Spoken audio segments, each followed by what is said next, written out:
সরকার একটা অগ্নি পরীক্ষার মধ্যে জনগণকে নিক্ষিপ্ত করেছে। এই সরকার বৈধ কি বৈধ না এইটা কিন্তু নির্ধারিত হবে এই গণভোটের মাধ্যমে। যেভাবে সরকারটা গঠন হয়েছে আমি মনে করি যে জন্মগত এই সরকারের কিছু দুর্বলতা রয়েছে। একটা শিশু জন্মগ্রহণে কিছু মানে তার যে অপুষ্টি বা কিছু বিকলাঙ্গতা থাকে, এই সরকারের জন্মগ্রহণ প্রক্রিয়ার মধ্যে দিয়েই এই দুর্বলতাগুলো নানাভাবে প্রকাশিত হচ্ছে।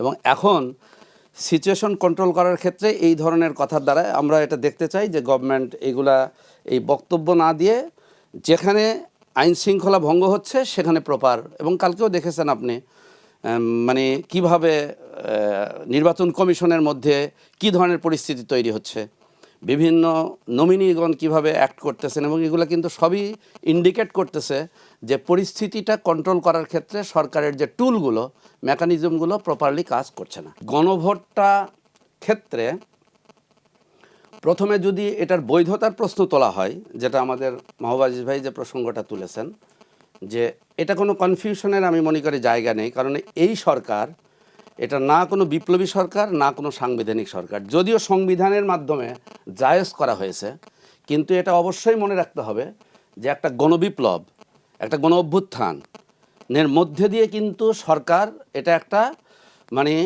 তৈরি হয়েছে, এবং জনগণের অভিপ্রায়ের মাধ্যমেই সরকার তৈরি হয়েছে। এটা কিন্তু সংবিধানের রুলস দ্বারা না। তাহলে এই সরকারের বৈধতার একটা অ্যাসিড টেস্ট আছে, এবং সেই অ্যাসিড টেস্টটাই হচ্ছে এই গণভোট। উদ্দেশ্যের দিকে আমি বলবো যে এই সরকার বৈধ কি বৈধ না এইটা কিন্তু নির্ধারিত হবে এই গণভোটের মাধ্যমে। গণভোটে যদি হ্যাঁ জয়যুক্ত হয় তাহলে কিন্তু এই সরকারের কিন্তু বৈধতাটা উতরে যাবে। নাম্বার ওয়ান, আইনগতভাবে যেটা মাহবুব ভাই ঠিকই বলেছেন যে আইনগতভাবে অনেক জিনিস সিদ্ধ, কিন্তু দিন শেষে কিন্তু জনগণের মুখোমুখি দাঁড়াতে হবে। সুতরাং এই জায়গাতে আমি মনে করি যে কোনো কনফিউশনের প্রয়োজন নাই, বরং এখানে একটা মৌলিক প্রশ্ন আছে যে আমরা কিন্তু জুলাইয়ে যে মানে ঘটনা প্রবাহ, এটা নিয়ে আমাদের রাজনীতি এবং বুদ্ধিবৃত্তি মহলে এখনও কনফিউশন আছে। কেউ বলতে চান এটা অন্যান্য পালাবদলের মতো একটা নিছক ক্ষমতার পালাবদল, কেউ বলতে চান এটা অভ্যুত্থান, কেউ বলছেন এটা বিপ্লব। এটা বিপ্লব কি না, আমি বিপ্লবের পক্ষের লোক, আমি খুব পরিষ্কার করে বলি। এবং বাংলাদেশের ইতিহাসের অতীত যদি ঘটনা প্রবাহ দেখেন, 47-এ একটা আকাঙ্ক্ষা নিয়ে একটা রাষ্ট্র গঠন, 47 কিন্তু এই দেশের এই ভূখণ্ডের কিন্তু অরিজিনটা হচ্ছে, অ্যাঙ্কর পয়েন্টটা হচ্ছে কিন্তু আমার 47। এই ভূখণ্ড তৈরি হয়েছে 71-এ না, এই ভূখণ্ড তৈরি হয়েছে 47-এ। 71-এ এসে তার আমাদের এই ভূখণ্ডের জনগণের স্বাধীনতা নিশ্চিত হয়েছে। এগুলো প্রত্যেকটাই ইতিহাসের কিন্তু এক একটি করে আমাদের ধাপ অতিক্রম করে আসছি আমরা। ভবিষ্যৎ হোক নিরাপদ, বিনিয়োগ হোক বিশ্বস্ত, আর আমার পছন্দ সল্ট বে। ওয়েলকাম টু সল্ট বে। কিন্তু ইতিহাসের একটা অভিন্ন ব্যর্থতা আছে আমাদের এই জাতিরাষ্ট্রের, সেটি হচ্ছে কি কোনো বিপ্লব সফল হয়নি, এবং আনফিনিশড রেভলিউশন এটা কিন্তু আমাদের তাত্ত্বিক আলোচনার একটা অন্যতম বিষয়। আহমদ সাহেব বলে গিয়েছেন কিভাবে 71 বেহাত বিপ্লব, বইও আছে, সলিমুল্লাহ খানের বইও আছে, কীভাবে হয়েছে। ঠিক একইভাবে 90-এর গণ অভ্যুত্থান ব্যর্থ হয়েছে, যে আকাঙ্ক্ষা নিয়ে, যে চুক্তি নিয়ে, যে জনগণের সাথে চুক্তি নিয়ে।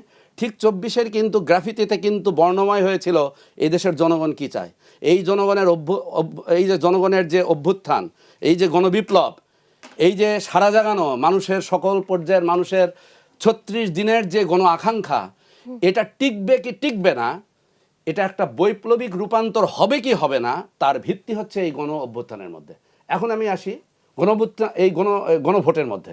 এখন আমি আসি আমার সুন্দর করে আমার ইয়ং ম্যাট যেটা বলেছেন, আমি শিক্ষক হিসেবে আমি খুব টেকনিক্যাল ডিফিকাল্টিস ধরি। আমি শিক্ষক হিসেবে আমি বলবো একটা কোশ্চেনের কতগুলো ক্রাইটেরিয়া থাকে, কি সেটা ইম্বিগুইটি হওয়া যাবে না যা হয়েছে।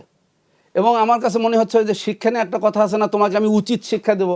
আমার কাছে মনে হয়েছে গণভোট নিয়ে জনগণকে একটা উচিত শিক্ষা দেওয়ার মনে হয় আমরা প্র্যাকটিস খেলা শুরু করেছি। আমি জানি না এটা কোন দিক থেকে কোশ্চিন হতে হবে, বিশেষ করে গণভোট যখন জনগণের শিক্ষা দীক্ষা বোধগম্যতা সব কিছু বিবেচনা করে খুব সহজভাবে কোশ্চিন হতে হবে। কিন্তু কোশ্চিনটা হয়েছে ইতিহাসের সবচেয়ে জটিলতম, এবং তাকে বিভাজন করা হয়েছে। আমি একেবারে পুরোপুরি একমত এটার সাথে। কিন্তু এখন এক্ষেত্রে আমি বলবো এই দেশের তরুণরাই তো যুগে যুগে সব পরিবর্তন করে, তরুণদেরকেই এখন এই দায়িত্ব নিতে হবে। সরকার একটা অগ্নি পরীক্ষার মধ্যে জনগণকে নিক্ষিপ্ত করেছে, এবং যেখানে কিন্তু অনেক প্রশ্ন আসতেছে। আমি মনে করি যে যদি এখানে কিন্তু যেটা মাহবুব ভাই বলতে চেয়েছেন, আমি এখানে একটু লিঙ্ক করে দেই, ছোট্ট করে লিঙ্ক করে দেই। বিএনপি অবধারিতভাবে এই দেশের প্রধান রাজনৈতিক শক্তি, এতে কোনো সন্দেহ নেই। এবং বিএনপি কিন্তু এই বিপ্লবেরও অংশীদার, গণঅভ্যুত্থান যেভাবে আমি বলি, আমি যেটা এই ক্ষেত্রে বিতর্ক আছে, কিন্তু বিএনপি সম্ভবত এটা নিয়ে তার অবস্থানটাকে আজও ক্লিয়ার করতে পারেনি। তাদের বিভিন্ন নেতা বিভিন্ন সময়ে এটাকে এনে কথা বলেছেন। সুতরাং এখানে একটা দায়িত্ব পালন করতে হবে সব রাজনৈতিক দলকে। যেমন কয়েকদিন আগেই কিন্তু নজরুল ইসলাম সাহেব বলেছেন আমরা অবশ্যই হ্যাঁ ভোটের পক্ষে। কেন বলতে হলো ওনাকে বলতে হলো যে আমরা দলীয়ভাবে সিদ্ধান্ত নিয়ে আমরা হ্যাঁ ভোটের পক্ষে। সুতরাং এই যে রাজনৈতিক দলগুলো, আমি মনে করি যে যদি এটা হ্যাঁ ভোটটাই হচ্ছে আমাদের বিপ্লবটা টিকে যাবে কি যাবে না, রাষ্ট্র রূপান্তর হবে কি হবে না, জনগণের অভিপ্রায় বাস্তবায়ন হবে কি হবে না, নাকি পুরাতন 54 বছরের যে আমাদের রাজনীতি সেখানে আমরা ফিরে যাব কি যাব না, এই অ্যাসিড টেস্টটা হবে হচ্ছে এই গণভোটের মাধ্যমে। আমি এই জন্য টেকনিক্যাল পয়েন্টগুলোকে, টেকনিক্যাল ডিফিকাল্টিসগুলোকে, ইনএফিসিয়েন্সিগুলোকে, গভর্নমেন্টের অদক্ষতাগুলোকে আমি পাশ রেখে আমি উদ্দেশ্যগতভাবে আমি বলতে চাই গণভোটটা অবশ্যম্ভাবী এবং গণভোটের রায়টাও একটা অবশ্যম্ভাবী। এবং এখানে অবশ্যই জনগণকে দায়িত্ব পালন করতে হবে এই গণভোটে একটা জনরায় এখানে, যাতে যে বিপ্লব হয়েছিল সেই যে গ্রাফিতির বর্ণময় বর্ণচ্ছটা, সেই বর্ণচ্ছটা পরিপূর্ণতা পাবে হচ্ছে এই গণভোটের রায়ের মাধ্যমে।